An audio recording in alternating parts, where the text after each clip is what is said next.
Bom dia, pessoal do oitavo ano, eu sou seu professor Milton, estou aqui mais uma vez para mais uma aula de português. Pessoal, o primeiro bimestre já acabou, né? Já fizemos as avaliações. Quem tinha que recuperar nota já recuperou. Quem tinha que passar, passou. E quem não estudou o suficiente, não passou, né? Agora, o que é que a gente pode fazer? Quem estudou bastante no outro é só continuar se empenhando nesse bimestre para continuar com notas boas. E quem não teve notas boas é melhor começar a estudar para já ir recuperando de agora, tá? Quanto mais demorar, mais difícil vai ficar, acreditem em mim, tá? Então, vamos lá. Abram o livro de vocês na página 31. Vamos ter assunto novo, tá bem? Assunto novo. Página 31, pontuação. Tá? O assunto é pontuação. Primeiramente, pessoal, a gente que pensa que a fala deve ser um reflexo do que a língua escrita está meio enganado, né? Quem pensa desse jeito.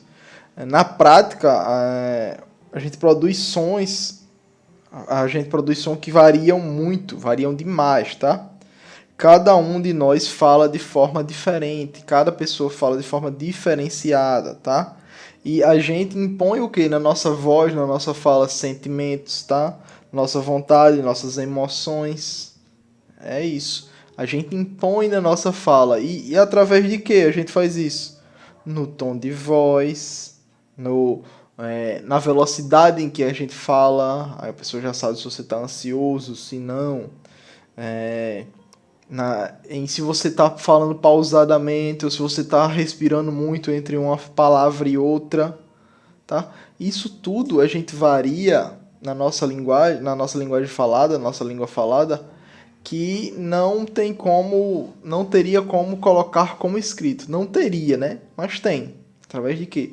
Através da pontuação. É a pontuação que faz isso, que dá essa intenção. Mas antes de observar quando é que a gente usa e quando a gente não usa a pontuação, vamos ver essas tirinhas aqui, ó. A primeira tirinha. Temos um assaltante, né? Um assalto, não tem fala na primeira tirinha. A segunda tem um mendigo na esquina com uma garrafa de cana e um negocinho na mão. E no terceiro quadrinho tem um homem lá no fundo correndo de um outro com a faca na mão. E o cara que está mais à frente, ele fala: a esperança vai... E a palavra vai o quê? Vai desaparecendo, vai sumindo, tá? Primeiramente, pessoal, a ideia desse quadrinho aqui, qual foi? Foi o quê? Passar a mensagem de que a esperança está acabando, que ela está desvanecendo, que ela está sumindo. Que não dizem que a esperança é a última que morre, mas aqui a gente vê que a esperança ela está sumindo e ele não precisou escrever isso. A esperança está acabando. Ele não precisou escrever que a esperança está acabando para a gente ver que é isso que o autor está querendo dizer, que é essa mensagem que ele está querendo passar. Ele passou isso como? Ele deixou o texto indo apagando, ó, cada vez mais, no final ele vai ficando mais branquinho até sumir. A esperança vai sumindo, vai desaparecendo, tá? Essa expressão gráfica acontece por meio da entonação. Reparem, quando eu leio ela, a minha entonação vai sumindo enquanto eu falo isso, né? Tá? Nessa tirinha de baixo, o que é que a gente tem aqui? A gente tem, ó, passa a bolsa. Ó.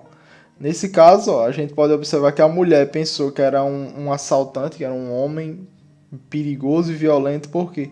Pela forma que o menino falou. O menino falou com uma entonação muito grave, muito grossa, que deixou ela com medo, e ela ficou achando que poderia ser um assaltante muito mais perigoso do que de fato era. Ó, passem adiante a página, por favor, e vamos ler aqui esse primeiro parágrafo ali. Ó. Vejam ali no topo que eu vou ler com vocês essa parte. Na escrita, dispomos apenas dos sinais de pontuação para tentar representar as peculiaridades da fala, como a entonação. Entretanto, essa representação não é fiel, pois a restrita variedade de sinais não é suficiente para reproduzir todas as possibilidades expressivas que podemos criar quando falamos. Assim, os sinais de pontuação apenas padronizam a escrita, mas não são suficientes para representar todos os detalhes da fala.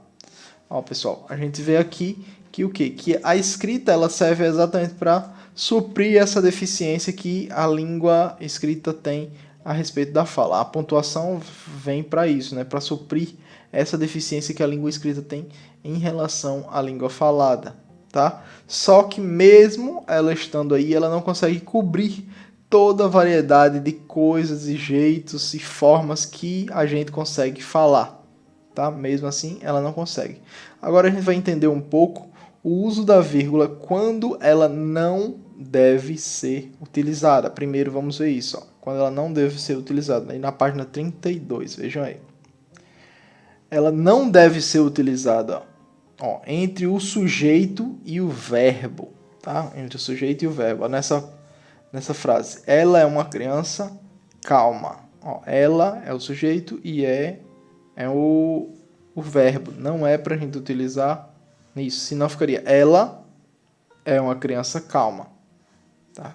Vejam como ficariam diferente.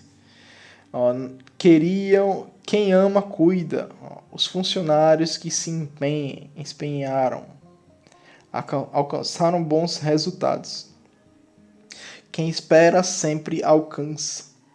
Outro tipo aqui que não podemos utilizar ela é entre o verbo e o seu complemento, tá? Complemento, lembram? Complemento direto, complemento indireto, indireto, é isso, tá? O objeto direto e objeto indireto. E objeto direto e indireto. Ela gosta da praia, objeto indireto, dá-lhe uma preposição. Eles convidaram todos os amigos. É o que? Objeto direto, tá? Objeto direto. Eles convidaram todos os amigos. Ela prefere a praia ao campo. Objeto direto e indireto, tá? E aqui a gente não tem vírgula, porque se tivesse estaria errada. Nossa frase estaria errada, tá? Nossa vírgula estaria sendo utilizada de uma forma incorreta. Também a gente não usa isso entre o verbo e o predicativo. Ela é a mais bela de todas. Eles continuam calados. Tá? Não temos uma vírgula aqui entre continuam e calados. Não podemos ter. Ó, elas são muito tímidas. Também não podemos ter. Entre elas são e muito tímidas.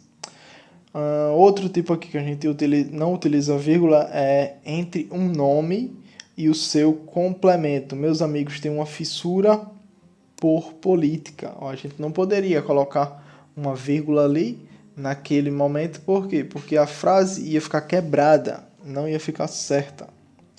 A decisão foi contrária à nossa expectativa. A decisão foi contrária à nossa expectativa, tá? Você está com medo de ser feliz? Também não podemos colocar uma vírgula ali, porque senão ficaria como? Você está com medo de ser feliz? Vejam como ficaria sem nexo. Agora vamos ver quando a gente utiliza a vírgula. A gente utiliza para separar termos da mesma natureza. Exemplos. Compramos frutas, verduras, refrigerante, arroz e feijão. Viram que tem vírgula aí entre cada um desses? Corri, pulei, gritei, festejei. Tudo era festa. Novamente, temos as vírgulas aí em o quê? Em palavras que tenham a mesma natureza, tá? Então, elas têm o mesmo sentido colocadas uma ao lado da outra. Elas estão querendo dizer a mesma coisa. Não a mesma coisa, mas elas estão no mesmo grupo, tá? A gente pode encaixá-las no mesmo grupo. Para separar o vocativo, ó, o vocativo é quando a gente chama uma pessoa por alguém, algo ou alguém, tá? Ó, minha família, não sou nada sem vocês. Eu vou falar com a minha família, então eu falo minha família, vírgula, não sou nada sem vocês. Ou ó, eu vou falar com Zé, eu vou falar com uma pessoa que se chama Zé. Eu coloco Zé, quando você vai viajar? Estou perguntando a Zé, tá bem? E agora, pessoal, agora eu peço para que vocês respondam esse exercício da página 32, 33, 32 a 33, tá? Respondam o exercício da página 32 a 33. Muito obrigado pela atenção de todos vocês, pessoal, e até mais. Tchauzinho.